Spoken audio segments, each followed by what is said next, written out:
Assalamualaikum warahmatullahi wabarakatuh. Senang sekali rasanya saya Desi Triana kembali menyapa Anda dalam live report Tribun Timur. Seperti biasa kami akan mengabarkan informasi terupdate dari kabupaten kota yang ada di Sulawesi Selatan. Langsung saja kita ke informasi pertama yang datang dari Kabupaten Pindrang.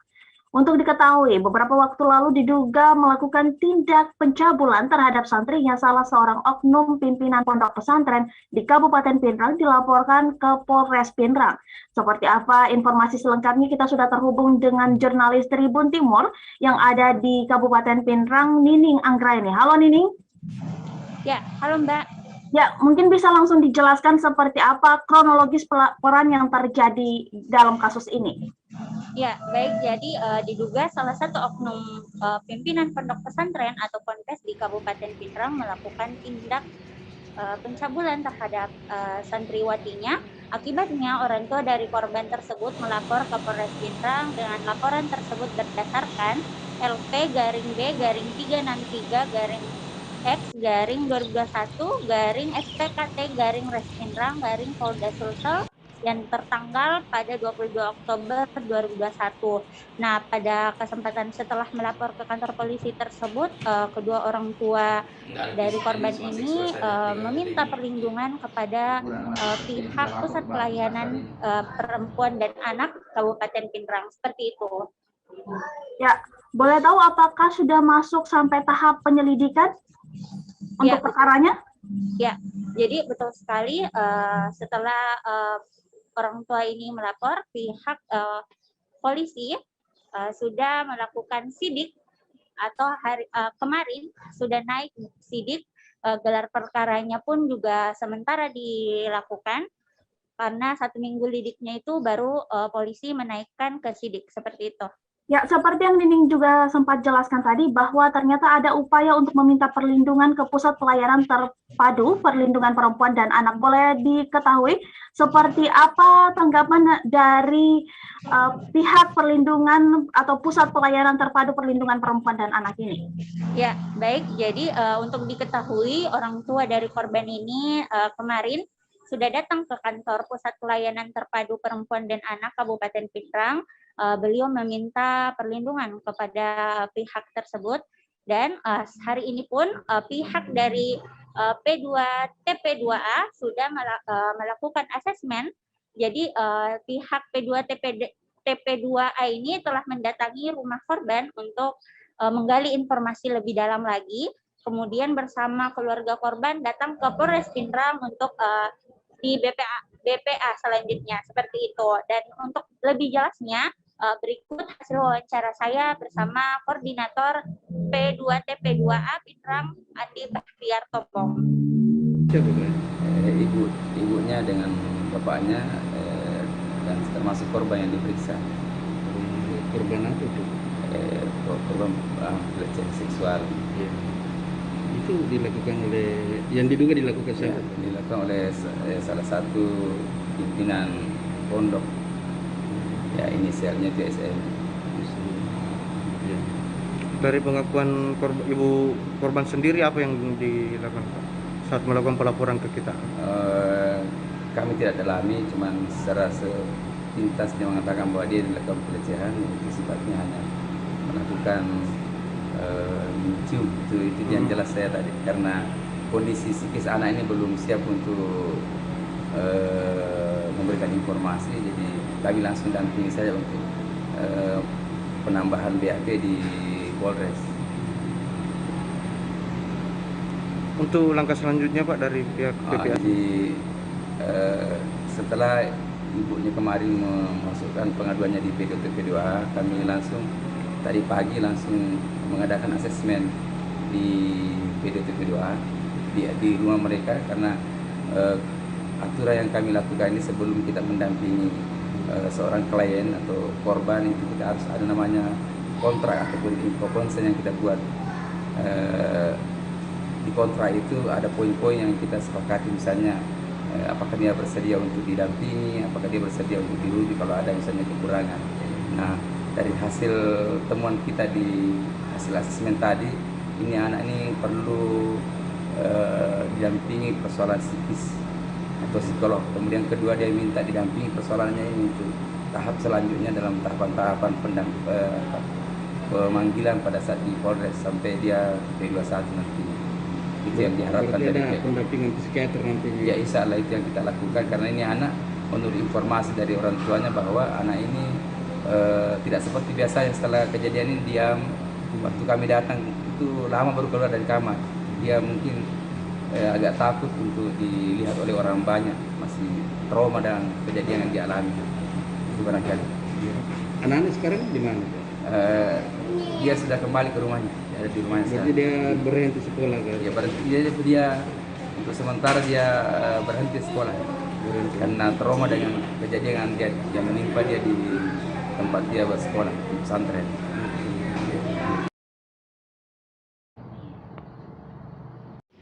Yang dikatakan Koordinator Pusat Pelayanan Terpadu Perempuan dan Anak atau P2T P2A Kabupaten Pindrang Andi Bahtiar Tombong, beliau mengatakan bahwasannya tadi pagi beliau sudah mendatangi rumah korban dan saat ini proses pemeriksaan kepada korban sudah dilakukan di Polres Pindrang, dan diketahui hasil dari asesmen tersebut beliau Pak Bahtiar mengatakan bahwasannya korban membutuhkan psikiater untuk dilakukan pendampingan terhadap psikis korban, seperti itu. Ya, Nining, bisa mungkin dijelaskan terkait dengan awal mulanya kasus ini mungkin tercium di keluarga korban, atau seperti apa penjelasan dari korban sendiri atas terjadinya kasus pencabulan ini? Iya, baik. Jadi awal munculnya kasus ini, jadi orang tua korban merasa heran dengan anaknya kenapa lebih banyak diam dan di dalam kamar terus dan tidak pernah keluar. Nah, dari situ tiba-tiba ada seseorang atau orang lain yang mengirimkan pesan singkat kepada kakak korban, dan di situ tertulis ada beberapa nama yang di mana ada beberapa nama korban dari dugaan pencabulan tersebut.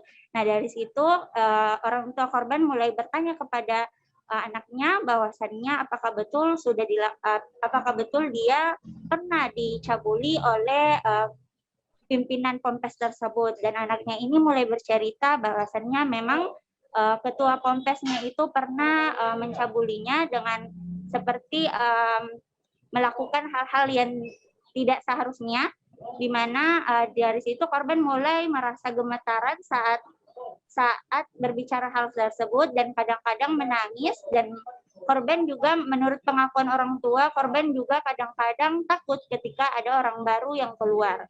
Nah, dari situ orang tua mulai melaporkan kasus ini ke pihak Polres Pindrang pada bulan Oktober kemarin, dan awal bulan ini akan dilakukan penyelidikan lebih lanjut lagi, seperti itu. Ya, terima kasih banyak atas laporannya, Nining. Selamat bertugas kembali. Baik, Tribuners, selanjutnya kita akan ke informasi dari Kota Makassar, tapi sebelumnya tetap bersama kami karena ada jeda berikut ini.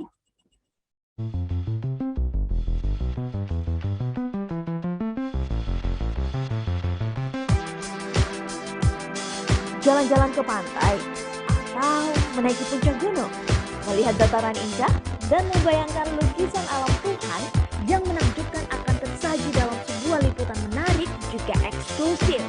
Ikuti perjalanan saya menuju destinasi paling epik di Sulawesi Selatan, hanya di Wisata Virtual Tribuners.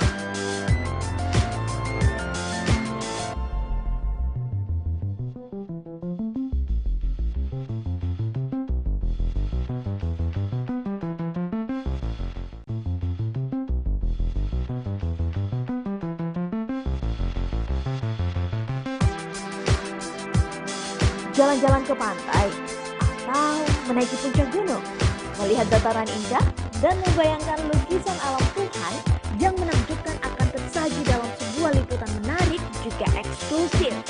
Ikuti perjalanan saya menuju destinasi paling epik di Sulawesi Selatan, hanya di Wisata Virtual Tribuners.